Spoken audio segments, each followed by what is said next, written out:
Right friends, welcome back to special 301 report. This is the report released by US Trade Representative. Before going ahead, there are 4 foundational agreements. If you look at WTO, one important agreement is TRIPS, trade related intellectual property rights, or you can say trade related aspects of intellectual property rights, and it sets minimum standards for the regulation by national governments of many forms of intellectual property. So, it sets minimum guidelines, and India says that we are adhering to the TRIPS framework. That means our intellectual property policy is at par with the requirements stipulated by TRIPS. What is intellectual property? I discussed number of times. Please go through it. And subsequently, National Intellectual Property Rights Policy was released last year by Government of India, and this National Intellectual Property Rights Policy is on the framework Creative India, Innovative India, and here DIPP is made the nodal authority. One important point, DIPP under the Ministry of Commerce is the nodal authority, and it reinforces the enforcement and adjudicatory mechanisms to combat infringements. And here it proposes a loan guarantee scheme to cover risk of failure of IPR protection, and to promote R&D. It also proposed tax breaks, and the policy allowed compulsory licensing in case of public health emergencies such as epidemics, right. So, this is all about intellectual property rights policy, which was unveiled last year. And now let us look at the special 301 report. What is this special 301 report? This special 301 report pertains to United States of America. It is annual report from the United States of America, which evaluates global intellectual property protection and enforcement in other countries. Globally, intellectual property protection and enforcement in other countries, and it categorizes inadequacy of intellectual property protection and enforcement in 2 categories basically. One is priority foreign country, other one is priority watch list. Now, United States of America categorized India into priority watch list once again.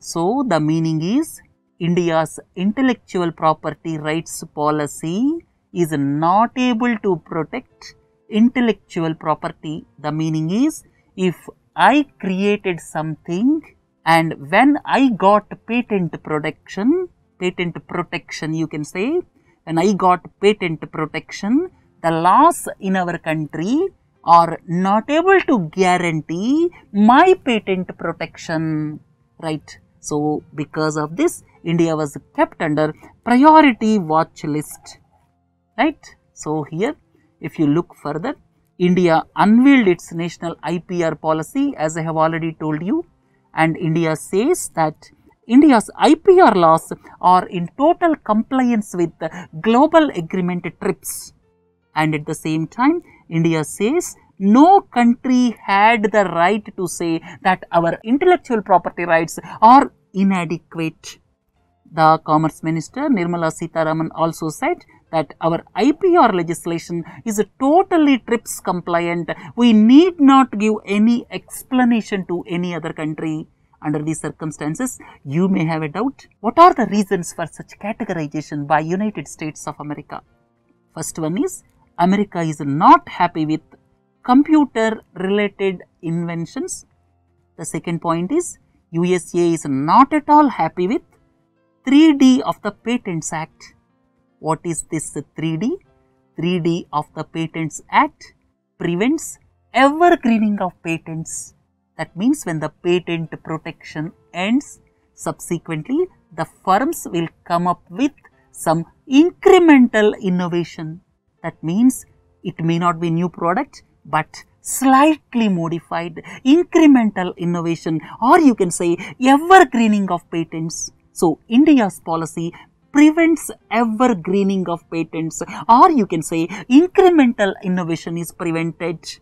and United States of America is objecting to Section 3D of the Patent Act, which denies patents on items that are not significantly different from older versions, or you can say incremental inventions are not acceptable in our country, and at the same time evergreening of patents, you can call it by evergreening of patents. So Section 3D of the Patents Act rightfully do not recognize the evergreening of patents.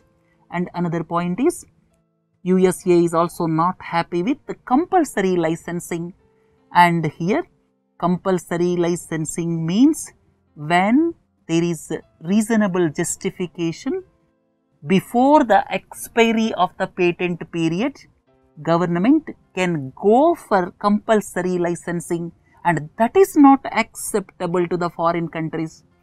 Third point is introduction of a statement or inclusion of a statement relating to compulsory license for green technologies. Compulsory licensing clause is there for pharmaceuticals in the cases of epidemics, or when the intended purpose of the patent is not serving the masses of the country, then government can go for compulsory licensing in case of pharmaceuticals. And similarly, in the national manufacturing policy, government kept that compulsory license for green technologies can be given. So these are the things which are not acceptable to United States of America. That's why it is continuously categorizing India under priority watch list, right, or PWL, right. The meaning of PWL is it warns the country, it guides the country to improve intellectual property protection. But India says, we know what to do, you need not tell us. You have got no right to comment about our intellectual property rights. Our intellectual property rights are TRIPS compliant. We need not do anything. And the compulsory licensing, or you can say Section 3D of the Patents Act, which looks at preventing evergreening of patents, or as per the norms, there is nothing violation. That is our version. Right, friends? Have a nice day. Thank you.